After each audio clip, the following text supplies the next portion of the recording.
안녕하세요. 기독교 포털뉴스 기자 정윤석입니다. 오늘은 한국의 이단 계보 세 번째 편, 새 주님이라며 12제자를 뒀던 김성도에 대해서 알아보겠습니다. 김성도 이전에 우리가 두 명의 이단 교주들을 알아봤는데요. 첫 번째가 이순화, 그 다음 남방여왕이었습니다. 이 두 사람은 사실 기독교 전체에 파문을 던지는 정도에까지는 이르지 못했어요. 종족 없이 사라지거나 민속신앙의 바닷속으로 빠져버리거나 그렇게 됐습니다. 근데 이번에 언급하게 되는 김성도는 현재 존재하는 모든 자칭 재림주들의 효시로 손꼽히는 그런 사람입니다. 매우 중요한 사람이라고 할 수 있죠.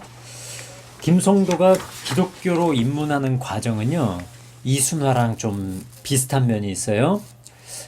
이 사람이 17살에 27살 연상의 남편에게 시집을 갑니다. 1906년 아들을 낳고 나서요, 산후 우울증이 생겼는지 굉장히 힘든, 정신적으로 어려운 증상을 보이고요. 이때 무당을 부르고 병원을 찾고 치료를 위해서 온갖 노력을 다합니다. 근데 차도가 생기지 않아요. 그때 전도자가 와서 이 병은 예수를 믿어야 낫습니다 라고 알려줘요. 이때부터 교회를 다니기 시작하는데요. 병도 고쳐요. 기도를 하면 자기 병뿐만 아니라 아들도 병세가 있었는데 역시 기도를 하면서 병이 고쳐지고요.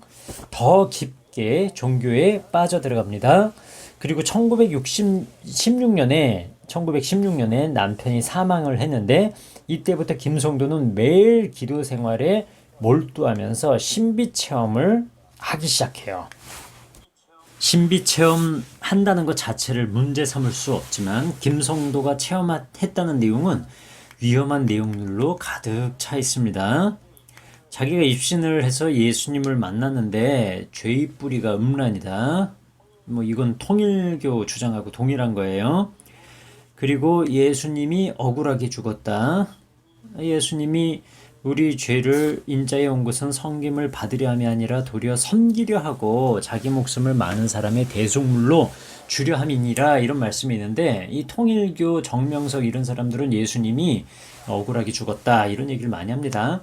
재림주님은 육신을 쓴 인간으로 한반대에 온다 이렇게 다 주장을 하고, 결국 새 주님이 나타났으니 회개하라 이런 주장을 해요. 매우 위험한 주장이죠.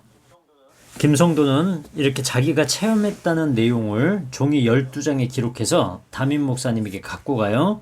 그러자 담임은 딱 보더니 이건 사탄의 역사니까 조심하십시오 라고 권고합니다.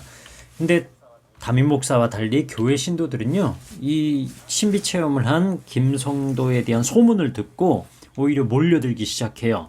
그리고 이것은 김성도 씨가 출교당하는 계기가 됩니다. 김성도는 출교한 후에 자신을 찾아오는 신도들과 가정 집회를 열고 새 주님이 땅에 오심을 찬양하기 시작합니다.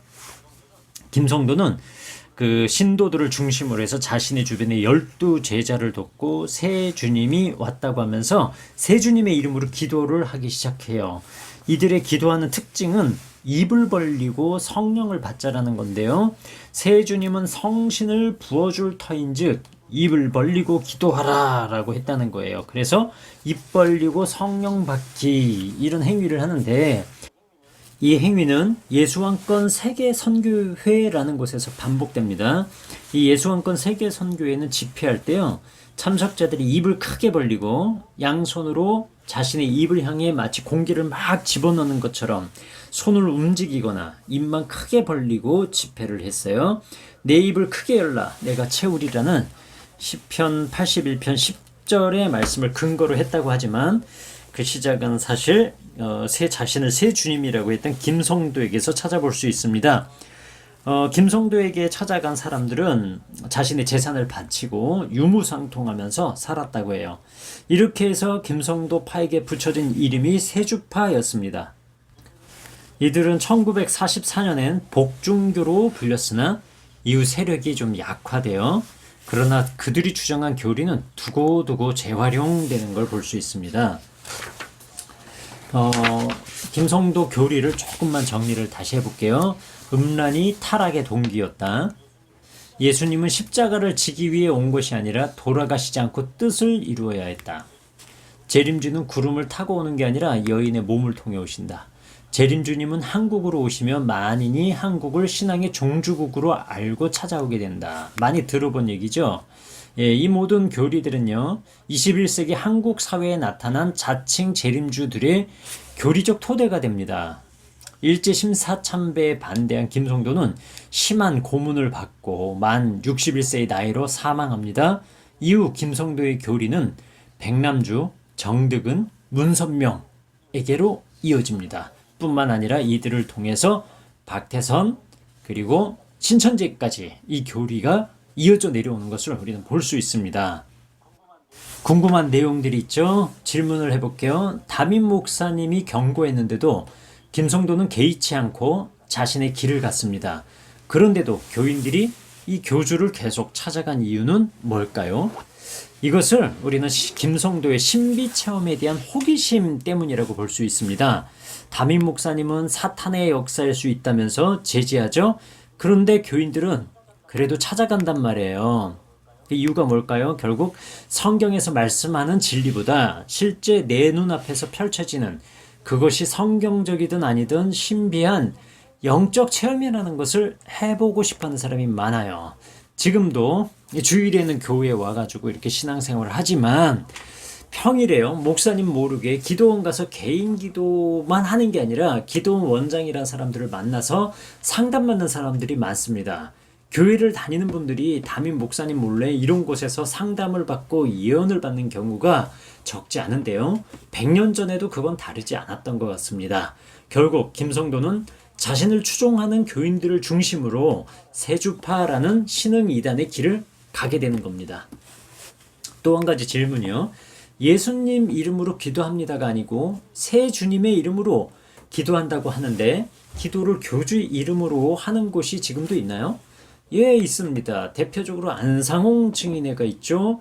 이곳은 노골적으로 기도할 때 거룩하신 그리스도 안상홍의 이름으로 기도합니다. 이렇게요. 또 기독교 복음선교회, 일명 JMS라고도 하고요. 정명석이 설립한 단체인데 이들은 예수님 이름으로 기도합니다 라고 하지 않고요. 꼭 주님 이름으로 기도합니다 라고 해요. JMS 신도들에게 물어봤더니 주님 이름으로 기도하면서도 마음으로는 정명석을 떠올린다는 거예요. 세 자만 넣지 않았을 뿐이지 김성도가 했던 방식하고 거의 유사하다라고 할 수 있습니다.